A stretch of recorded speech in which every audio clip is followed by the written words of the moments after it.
Scenes and Adventures in the Semi-Alpine region of the Ozark Mountains of Missouri and Arkansas, 1853, by Rowe, Schoolcraft. Preface. Number 1. These early adventures in the Ozarks comprehend my first exploratory effort in the great area of the West.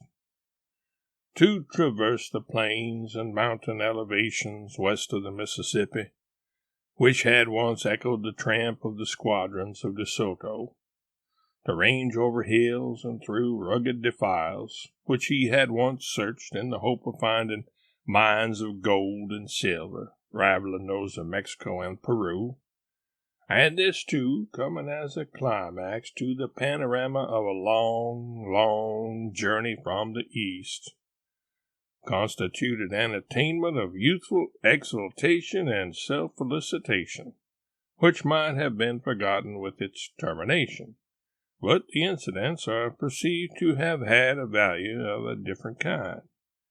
They supply the first attempt to trace the track of the Spanish cavaliers west of the Mississippi. The name of De Soto is inseparably connected with the territorial area of Missouri and Arkansas, which he was the first European to penetrate, and in the latter of which he died. 34 years have passed away since the travels here brought to view were terminated. They comprise a period of exciting and startling events in our history, social and political, with the occupancy of Oregon, the annexation of Texas, the discoveries in California, and the acquisition of New Mexico.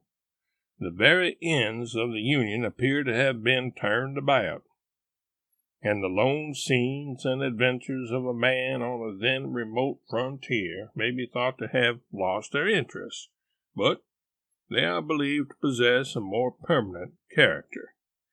It is the first and only attempt to identify De Soto's march west of the Mississippi, and it recalls reminiscences of scenes and observations which belong to the history of the discovery and settlement of the country.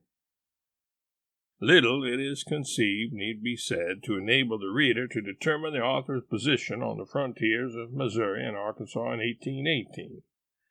He had passed the summer and fall of that year in investigating the geological structure and mineral resources of the lead mine district of Missouri. He had discovered the isolated primitive tract on the sources of the St. Francis and Grand Rivers, the Colagoa of the Spanish adventurer, and he felt a strong impulse to explore the regions west of it, to determine the extent of this formation, and fix its geological relations between the primitive ranges of the Allegheny and Rocky Mountains. Reports represented it as an alpine tract, abounding in picturesque valleys and caves, and replete with varied mineral resources, but difficult to penetrate on account of the hostile character of the Osage and Pawnee Indians.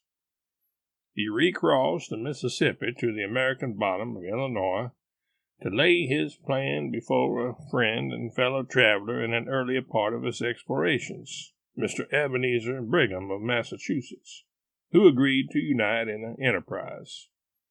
He then proceeded to St. Louis, where Mr. Pettibone, a Connecticut man and a fellow voyager on the Allegheny River, determined also to unite in this interior journey.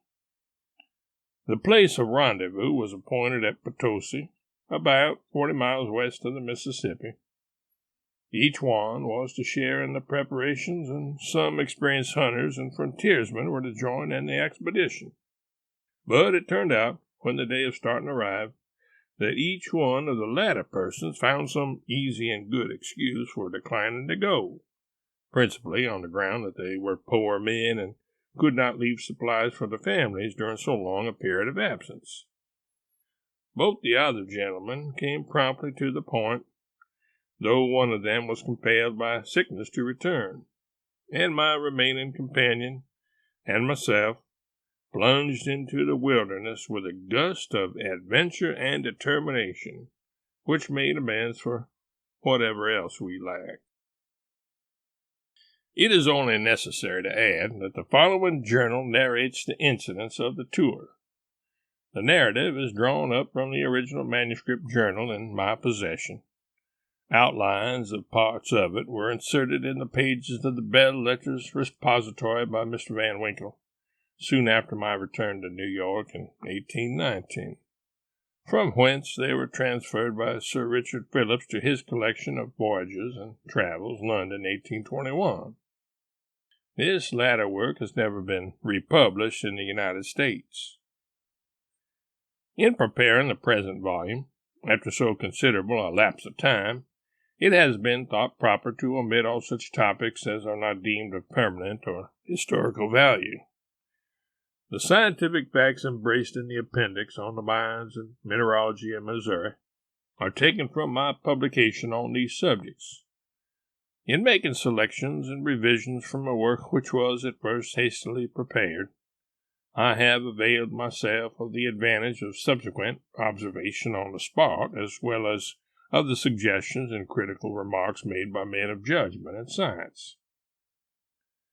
A single further remark may be made. The term Ozark is applied to a broad, elevated district of highlands running from north to south centrally through the states of Missouri and Arkansas. It has on its east the striking and deep alluvial tract of the Mississippi River, and on its west the woodless buffalo plains or deserts which stretch below the Rocky Mountains. The Osage Indians, who probably furnish origin for the term, have occupied all its most remarkable gorges and eminences north of the Arkansas from the earliest historical times, and this tribe with the Pawnees upon it are supposed to have held this position ever since the days of De Soto. Washington, January 20, 1853.